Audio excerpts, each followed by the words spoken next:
সাতকানি উপজেলার কেওসিয়া ইউনিয়নের জনার কেওসিয়া আদর্শ উচ্চ বিদ্যালয়ের প্রধান শিক্ষক বিপ্লব বিশ্বাসের বিরুদ্ধে বিভিন্ন নিয়মের অভিযোগ তুললে বিদ্যালয়ের শিক্ষার্থী, অভিভাবক এবং শিক্ষক শিক্ষিকা হলেন।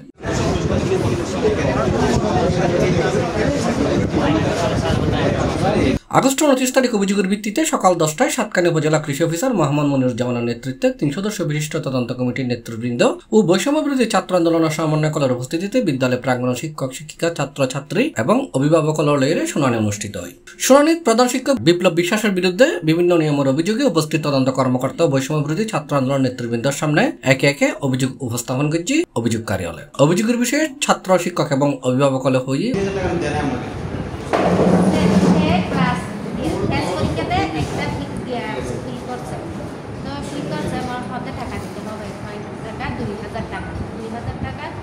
পরীক্ষা না দিতে পারে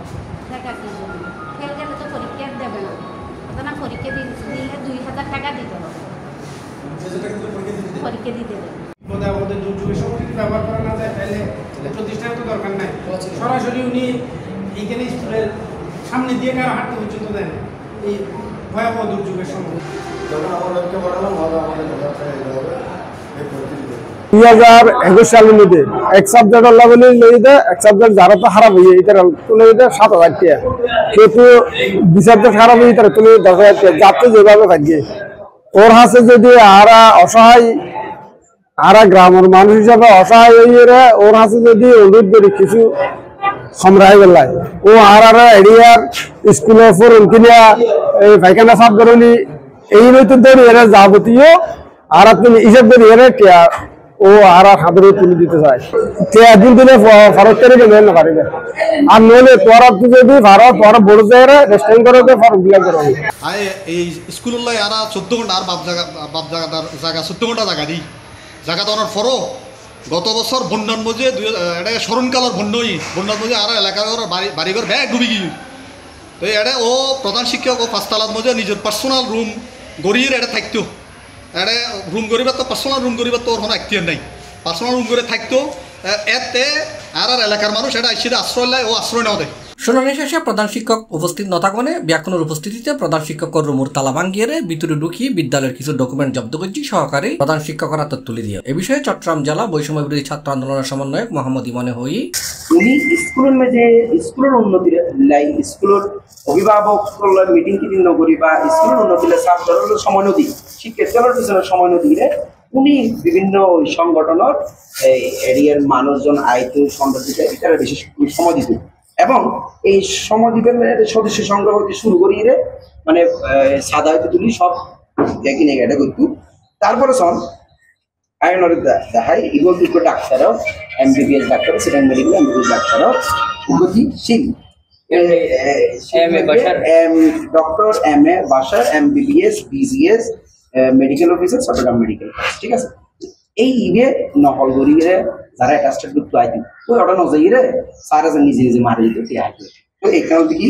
এই খুব অপরাধী একটা বিষয়। এর পরে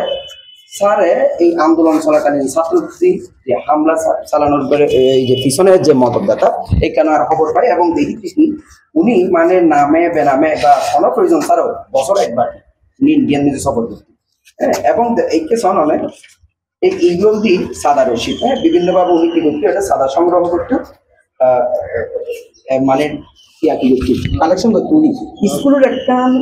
দায়িত্ব না হলে গরজের গরম সমস্যা নেই, এটা এবং পার্সোনাল বিষয় হলো আর এটা আত্মনিয়। কিন্তু উনি স্কুলের একটা প্রতিষ্ঠানের মেজে 5 তলার মেজে স্কুলের ফান্ডের টিয়া দিয়ে রুম করি এর ভিতরে আবার কি স্কুলের উন্নতি হাস না করি বাইরের সংগঠনের ব্যাপারে হাস দিত বিভিন্ন এই 2080 একটা বিল। এরপরে শোন এটা এই মানে ওই যে বাইরের যে ওনার বন্ধু বান্ধব আত্মীয় স্বজন তারপরে এলাকার ছাত্রীরা বা ওই যে আওয়ামী লীগের ক্যাডার যেগুলো লইলে বৈঠক করতো এবং স্কুল চলাকালীন স্কুল অফিসের শিক্ষক মন্ডলের রুম নিজেও ওই আওয়ামী লীগের নেতা রাখিয়ে বজায় দিতে জেনে ওই অন্যায় অপরাধের ব্যাপারে অনেক কিছু ভয়ে ডরে নহয় বলি উনি লোক করতো, হ্যাঁ, সদস্য সংগ্রহ করতো এটাই সদস্য সংগ্রহ করতো এবং সন্ধ্যার পরে যে আরো যেখানে অভিযোগ পাই এরিয়ার যে নৈশ প্রহরী আছে বা সাইজন কর্মকর্তা কর্মচারী আছে তারা মারফত আরো জানিত কি যে এটা কি এই হাফ প্যান্ট পরা মানুষ আইতো আজিনের পরে যেহেতু উনি এটা রাত্রে যাপন করতো এই বিষয়ে উনি আলাপ এ সময় উপস্থিত আছেন তদন্ত কমিটির সদস্য এবং উপজেলা শিক্ষা অফিসার সেলিম উদ্দিন সম্বনাথ। এছাড়াও উপস্থিত আছেন সহকারী প্রধান শিক্ষক মোহাম্মদ ফয়জুল হক, সিনিয়র শিক্ষক মোহাম্মদ রফিকুল ইসলাম সহ মোট 13 জন শিক্ষক, 4 জন বিদ্যালয়ের কর্মচারী, ভুক্তভোগী অভিভাবক, সমাজসেবক আব্দুল মোমেন, তাহিদুল ইসলাম মাসুম সহ বিদ্যালয়ের ব্যাক শিক্ষার্থী এবং স্থানীয় সাধারণ মানুষজন উপস্থিত। ব্যাক পুনর দাবি বিভিন্ন নিয়মে জড়িত বিদ্যালয়ের প্রধান শিক্ষক বিপ্লব বিশ্বাসের পদত্যাগের মাধ্যমে বিদ্যালয় শিক্ষার সুষ্ঠু পরিবেশ ফিরিয়ে দিব ইয়েনি প্রত্যাশা করেন ব্যাকুনি।